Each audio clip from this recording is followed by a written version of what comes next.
घरों में कॉन्फ्लिक्ट्स ना हो, घरों में नाराज़गियाँ ना हो, घरों में आपसदारी, प्यार प्यार और प्यार हो। घरों में इत्तेफ़ाकी होनी चाहिए, घरों में इत्तेफ़ाक होना चाहिए। घरों में ये बात गवारा नहीं होनी चाहिए कि कोई खफ़ा-खफ़ा रहता है, कोई खींचा-खींचा रहता है, कोई इरिटेट रहता है, कोई नाराज़ ही रहता है। किसी को थोड़ा-सा कुछ खुश करो, वो एकदम से थोड़े वक्त के बाद फिर से खफा। उसको फिर से प्रयत्न करो, यत्न करो कि भी वो खुश रहे, फिर से वो खफा खफा। It should not happen. कम वक्त में घर के बड़ों की जिम्मेदारी है कि घर में माहौल जो है वो खुशनुमा बना रहना चाहिए। घर में अगर खुशनुमा माहौल है, वहाँ लक्ष्मी आती है, वहाँ पैसा ज़्यादा आता है, वहाँ हेल्थ अच्छी रहती है, वहाँ चेहरे पे रौनक रहती है। वहाँ पर जो औरतें घर की हैं, बहुएँ हैं, लड़कियाँ हैं, ग्रैंड डॉटर्स हैं, ग्रैंड चिल्ड्रन हैं, वो हर वक्त मौज मेले मनाते रहते हैं। मतलब ये कि घर का माहौल खुशनुमा रहे, इसकी ज़िम्मेवारी हालांकि सबकी है, मगर मगर मगर बड़ों की तो है ही।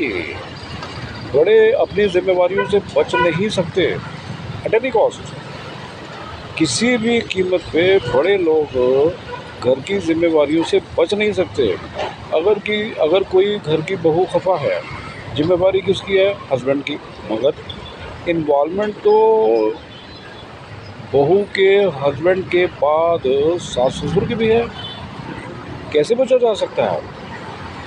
उसकी खुशहाली, उसकी खुशियाँ, उसकी तन मन से खुशी बनी ही रहनी चाहिए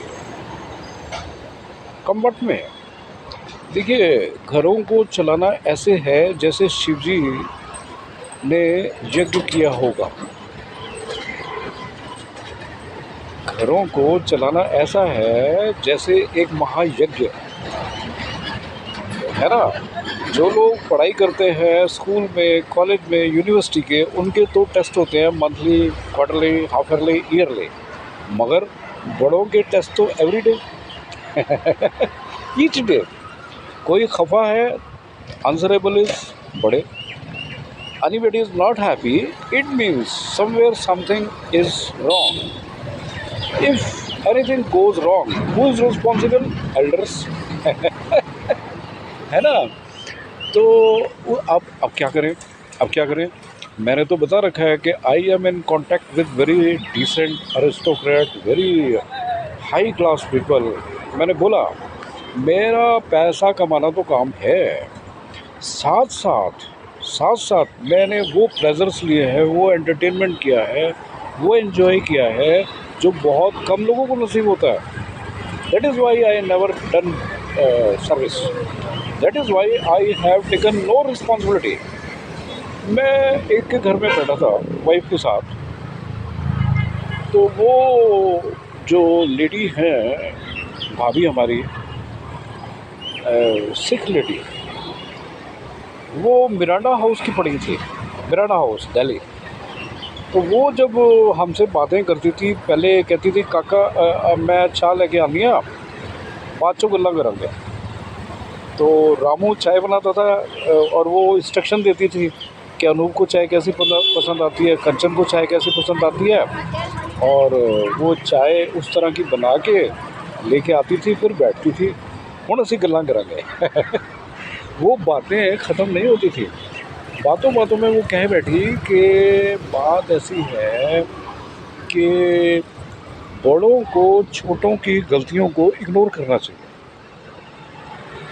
बड़ों को छोटों की गलतियों को इग्नोर करते रहना चाहिए, उनको माफ़ करते रहना चाहिए, तभी घर चला करते हैं।